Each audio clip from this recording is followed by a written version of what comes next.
Hey, I'm Mark. Get in here. We got work to do, history to learn. It's been a while since I published a video. Spent the last year trying to reinvent the wheel in my new teaching assignment. Now, it's summer, no school.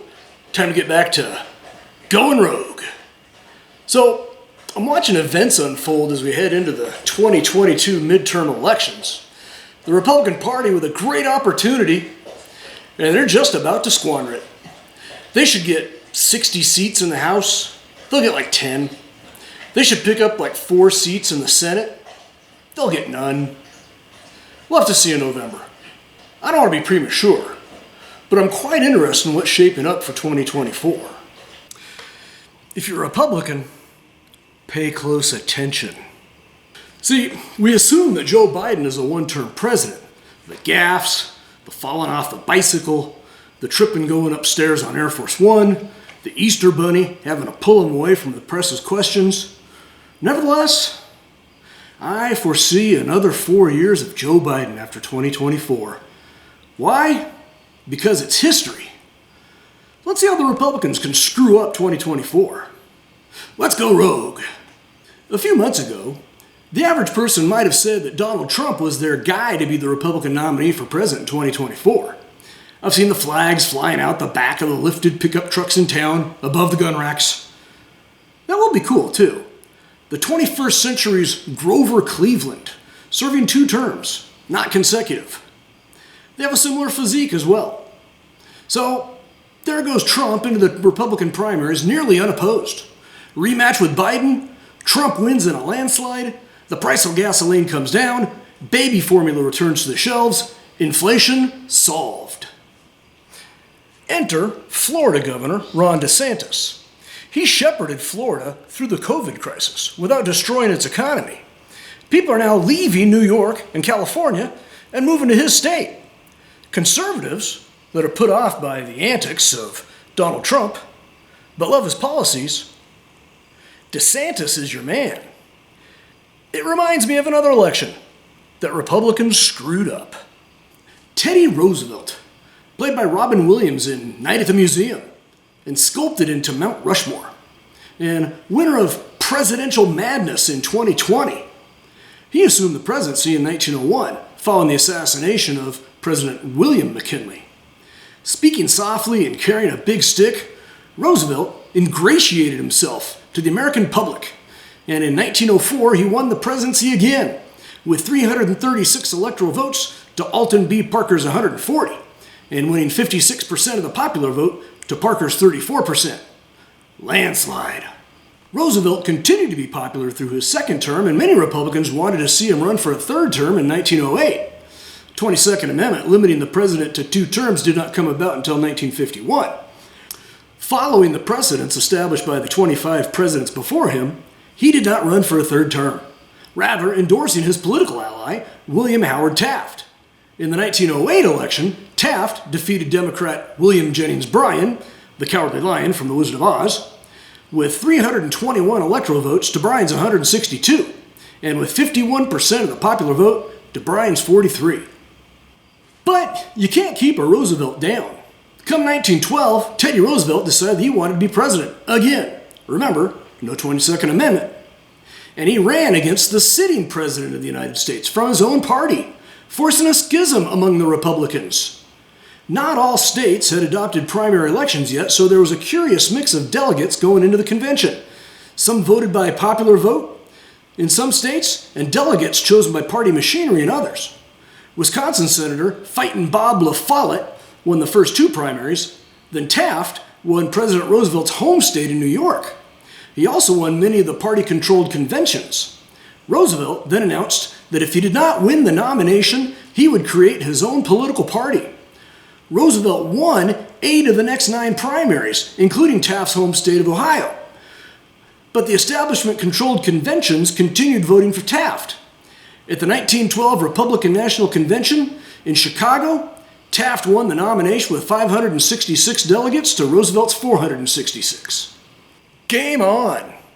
Roosevelt bolted from the party, established the Progressive Party, announcing, "I'm as fit as a bull moose." In November's presidential election, Roosevelt carried 6 states and earned 88 electoral votes. Taft only carried 2 states, earning 8 electoral votes. And the winner of the election in 1912 was Democrat Woodrow Wilson, who garnered 435 electoral votes. Well, Mr. Haggard, 435 electoral votes? Landslide? Not really. Had the Republicans not split, had Roosevelt not done such terrible damage to Taft, Wilson would not have gotten the 435 electoral votes and would probably have lost the election. Let's look at the numbers. Wilson received 629 million popular votes. Roosevelt had 412 million and Taft 3.49. The combined popular vote of the two Republicans was 7.61 million, nearly 1.5 million more than Wilson. Of course, it's the electoral vote, stupid. Let's look at the states that would have swung to the Republicans in a unified campaign. Woodrow Wilson won the state of New York with 656,000 popular votes. Roosevelt won 390,000 votes, and Taft 455,000. The combined Republican haul was 845,000 popular votes, which would have given the GOP the win and New York's 45 electoral votes. In Illinois, Wilson won 405,000 popular votes. Roosevelt won 386,000 and Taft 254,000. Combined, the Republicans drew 640,000 popular votes, which would have given them the state's 29 electoral votes. Wilson won Ohio with 425,000 popular votes. Roosevelt 230,000 and Taft 278,000. The combined Republican haul was 508,000. 24 more electoral votes.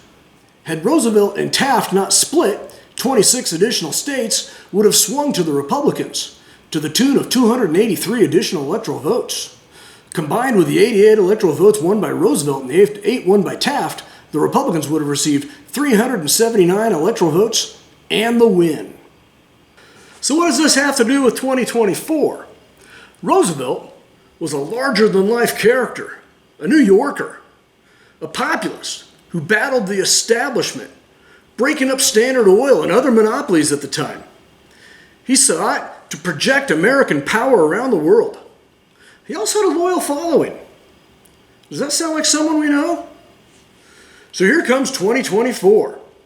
With Joe Biden polling in the high 30s, low 40s, and not willing to pivot away from the policies that put him there, the Republicans should win the White House, as they should have done in 1912. But what happens, though, if Trump loses the nomination? Is Trump willing to take defeat? Is Trump willing to give the keys over to another candidate, like Ron DeSantis? Or is Trump going to break the party like Roosevelt in 1912? Will Trump form his own party and take his loyal followers out of the Republican Party? Will the Republicans once again snatch defeat from the jaws of victory? What do you think? If Trump wins the Republican nomination outright, my point is moot. But if he loses the nomination, is Trump willing to accept defeat if Ron DeSantis or another candidate wins the nomination in 2024? Will he split the party like Teddy Roosevelt in 1912 and give the Democrats the White House again? Don't say I didn't warn you. Hey, thanks for coming by. I hope you had fun. I hope you learned something. If I did it right, you did both. I had fun. Bronk quit my day job. And sorry it took so long to get another video out. No summer school this year, so look for a few more videos forthcoming. Keep an eye out. Look for me. Remember, I'm Mark Haggard. I'm a history teacher. And I've gone rogue.